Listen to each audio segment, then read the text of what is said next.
बिजनौर के राजस्व विभाग ने एक ऐसा फर्जीवाड़ा उजागर किया जिसमें जिले के नामचीन वरिष्ठ वकील अवधेश कुमार और चांदपुर के प्रसिद्ध उद्योगपति पंकज चौधरी का कारनामा सुनकर और देखकर आप हैरत में पड़ जाएंगे। दरअसल आज से ठीक 6 साल पहले थाना शहर कोतवाली इलाके के रहने वाले दलित कलवा सिंह की करोड़ों की लगभग 6 बीघा जमीन पर वरिष्ठ वकील अवधेश और उद्योगपति पंकज चौधरी की निगाह पड़ गई, जिसके बाद से ये दोनों उस करोड़ों की जमीन को हासिल करना चाहते थे। वकील अवधेश ने 27 अप्रैल 2016 को दलित कलवा सिंह से सारी जमीन की फर्जी तरीके से वसीयत अपने नाम करा ली और इस वसीयत में गवाह के तौर पर उद्योगपति पंकज और विवेक को बनाया गया।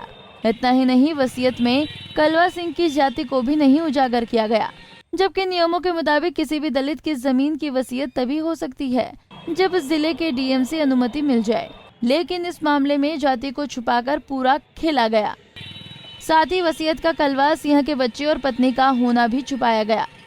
इतना ही नहीं, उक्त जमीन का दाखिल खारिज करने के दौरान भी तत्कालीन लेखपाल और तहसीलदार ने भी नियमों को ताक पर रखा और नियमों की अनदेखी कर तारीख 9 जुलाई 2020 को दाखिल खारिज कर दिया गया। जमीन का दाखिल खारिज दलित कलवा सिंह की मौत होने के बाद किया गया और कलवा सिंह के मृत्यु प्रमाण पत्र में मां, पत्नी और आधार नंबर का कॉलम खाली रखा गया। करोड़ों की इस जमीन के फर्जीवाड़े का पता भी न चलता अगर वकील अवधेश जमीन की श्रेणी बदले जाने की अपील न करते। बता दें कि शहर के नजदीक खेती की जमीन पर प्लांटिंग करने के लिए उस जमीन की श्रेणी बदली जानी थी, तो वकील अवधेश कुमार ने न्यायिक तहसीलदार कमलेश कुमार की अदालत में जमीन की श्रेणी बदले जाने की अपील दायर की, जिसके बाद न्यायिक तहसीलदार ने फर्जीवाड़ा पकड़ लिया और तत्कालीन तहसीलदार प्रीति सिंह ने 9 जुलाई 2020 को किए गए दाखिल खारिज को अवैध मानते हुए दाखिल खारिज को निरस्त कर दिया। अब इस मामले में तत्कालीन लेखपाल के खिलाफ विभागीय जांच के आदेश जारी कर दिए गए हैं। तो वहीं राजस्व विभाग ने उस करोड़ों की जमीन को जिलाधिकारी से अटैच कर दी है। अब करोड़ों की भूमि पर डीएम का हक होगा। राजस्व विभाग ने फर्जीवाड़ा करने वाले वकील अवधेश कुमार, गवाह पंकज चौधरी और दूसरे गवाह विवेक के खिलाफ धोखाधड़ी करने और गलत दस्तावेज तैयार करने की साजिश रचने की धाराओं में मुकदमा दर्ज कराया है। ऐसी जमीन थी जिसमें एक एससी से नॉन एससी में वसीयत हुई थी और बिना परमिशन की हुई थी। जब ये मामला संज्ञान में आया तो उसको मंगाई फाइल और जो विधिक कार्रवाई करते हुए आदेश को निरस्त करते हुए उसको राज्य सरकार के लिए नियत करने के लिए इसकी रिपोर्ट उच्च अधिकारियों को भेज दी गई है।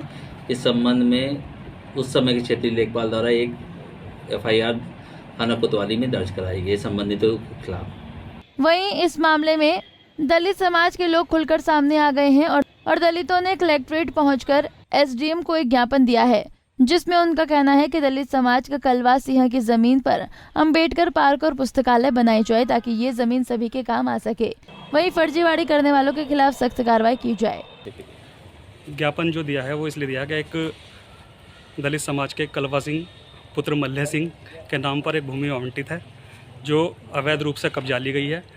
डॉक्टर नीरज चौधरी जो सपा राष्ट्रीय लोकदल के प्रत्याशी रहे हैं, उनके भाई और उनके फूफा जी द्वारा इस पर अवैध कब्जा करके इसको कब्जा लिया गया था। अब शासन द्वारा इसको रिलीज़ कर दिया है, ग्राम समाज को दे दिया गया है। अब हम चाह रहे हैं कि इसमें जो है बाबा साहब भीमराव अम्बेडकर का स्मारक और पुस्तकालय बन जाए।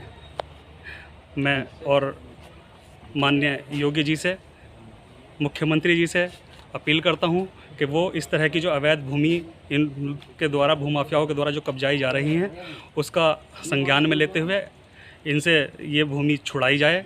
बहुत सारी भूमियों पर अब देखना होगा कि प्रशासन आने वाले दिनों में ऐसी ही और कितनी फर्जीवाड़े वाली जमीन का खुलासा करती है। वहीं ये भी देखना होगा कि इस मामले में फर्जीवाड़ा करने वालों के खिलाफ क्या कार्रवाई होती है। पंजाब केसरी टीवी के लिए बिजनौर से गौरव वर्मा की रिपोर्ट। हमसे जुड़े रहने के लिए हमारे YouTube चैनल को सब्सक्राइब करें और नई वीडियो की नोटिफिकेशन के लिए बेल आइकॉन को दबाएं। अगर आप ये वीडियो Facebook पर देख रहे हैं तो लाइक जरूर करें और ज्यादा से ज्यादा शेयर करें। धन्यवाद।